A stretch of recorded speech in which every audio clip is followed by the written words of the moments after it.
Yes, I am going to speak from IRCC's perspective on policy-relevant research and what we think are the major knowledge gaps for research priorities from that sense. Okay. Just very briefly talking about the new government and the new mandate, really the refresh the mandate, re-energize the public service in that sense.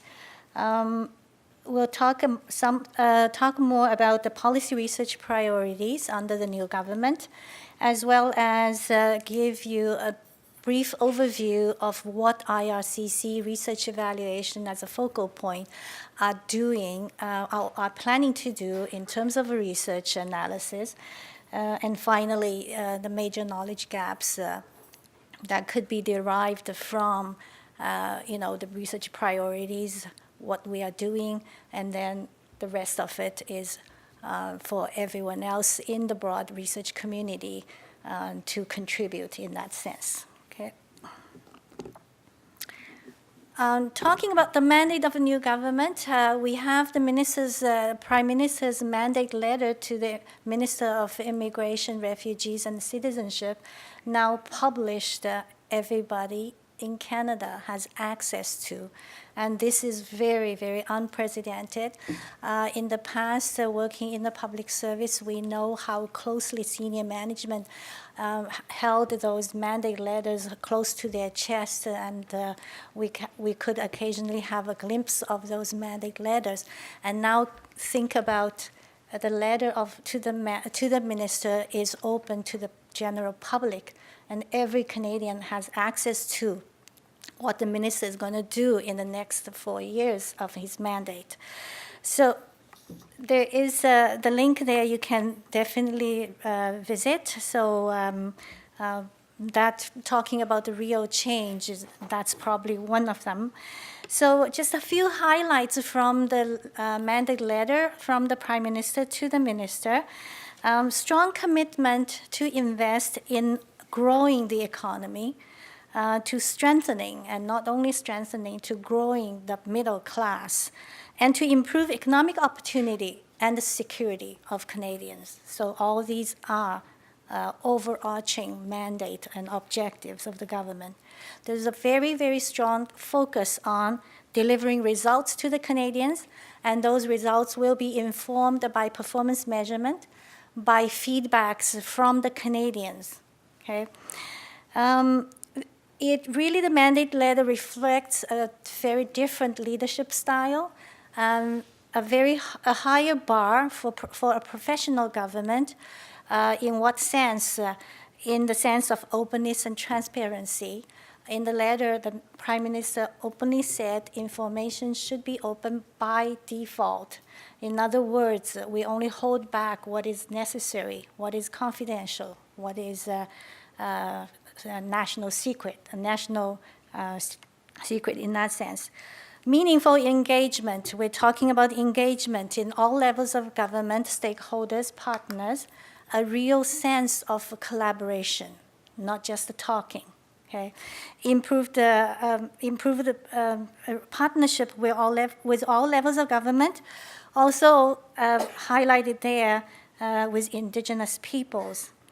So very much a clear focus on embracing the values of Canadians, the values of inclusion, honesty, hard work, fiscal prudence, and generosity of spirit. So those are all explicitly said from the Prime Minister to the Minister, and he's asked to bring the Canadians together and not to divide them. Okay.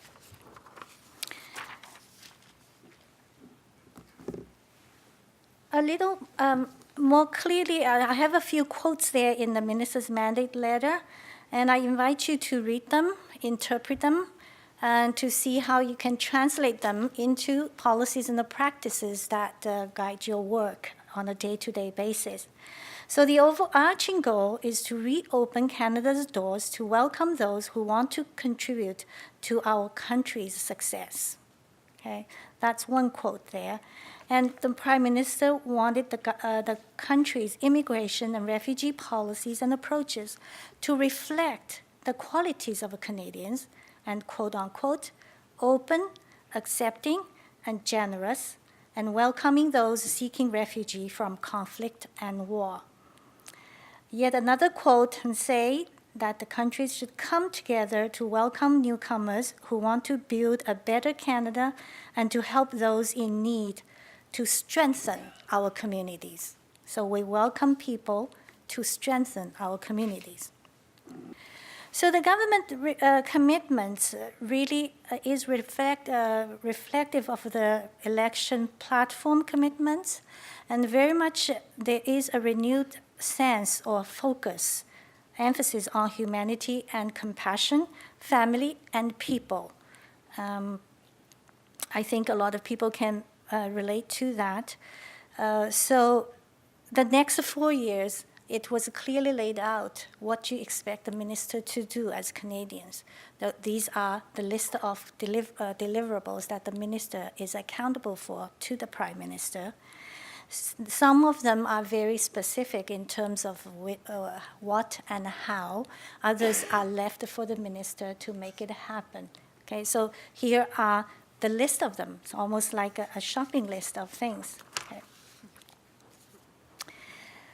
Of course, as research evaluation in CIC, we do mainly policy research, policy program research, and evaluation to support the government, the policy mandate mainly.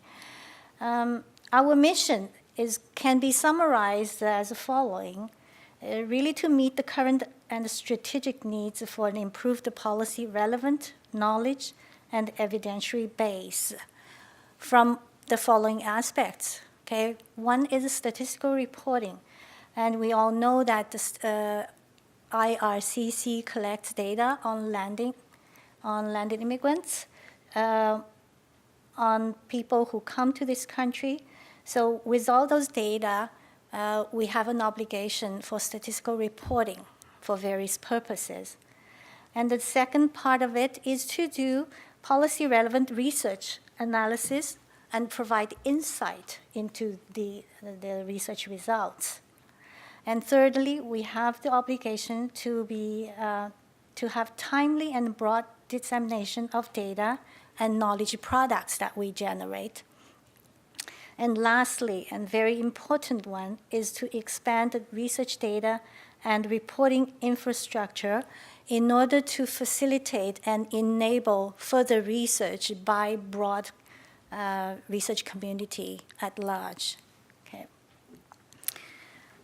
Just to walk you quickly through the research planning and prioritization process within research evaluation in IRCC. So we typically would start with what we call knowledge frameworks. We have quite a few of them related to immigration, refugee, integration, settlement, and citizenship, and official languages. Research on official language minority communities. So those are typically working documents for us to identify what we know, what we don't know, what are the research gaps. And that forms the basis for consultations with stakeholders within CIC policy communities and with major research networks such as P2P. So that second phase of it is really consultation. And out of a consultation, we are getting a very good idea about what research, what policy priorities are that research should support, and what are some of the research projects or questions we should be asking and projects that we should implement. So that leads to the identification of projects and aligned with resources so that we could do. Now, next I'm going to speak about, out of this year's prioritization exercise, what are the priority themes that IRCC is hoping to engage the research community to do, and ourselves, in addition to what we do. So I'm going to speak about the major categories and then the key research themes under those categories. Okay. The very first one, migration of permanent and temporary residents who want to contribute to Canada's success.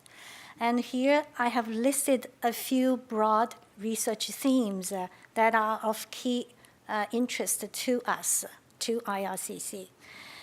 Some of them I heard through the presentations of everyone here.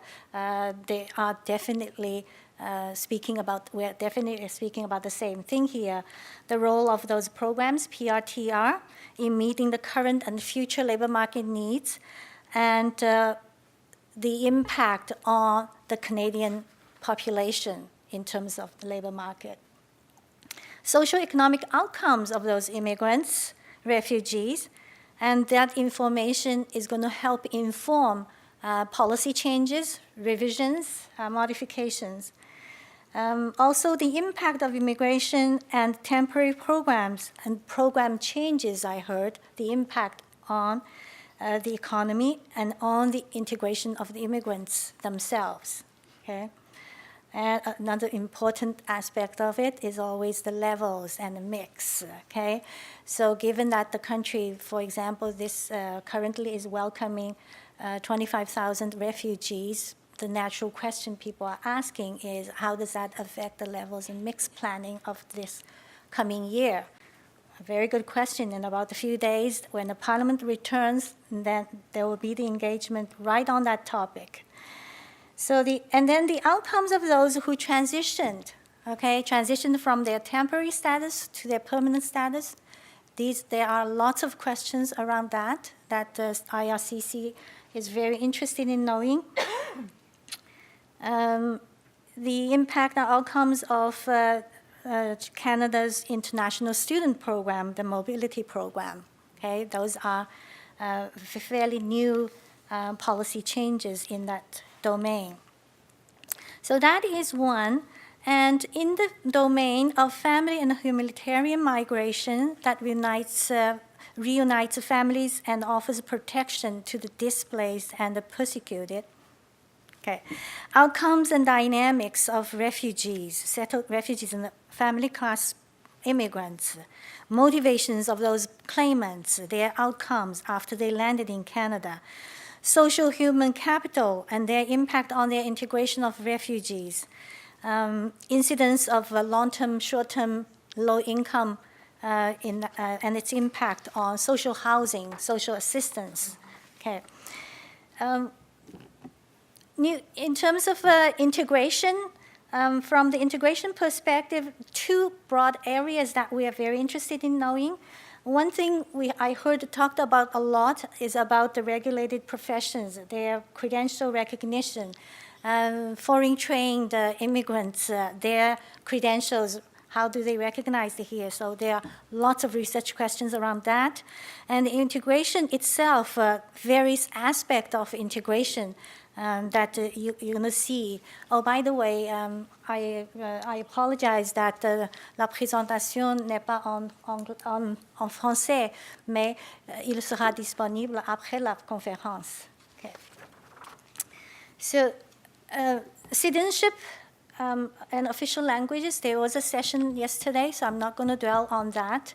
Official languages, citizenship, on that side, there are quite a few things. The changes in policy, its impact, the citizenship take-up, why do they take up, why do they not?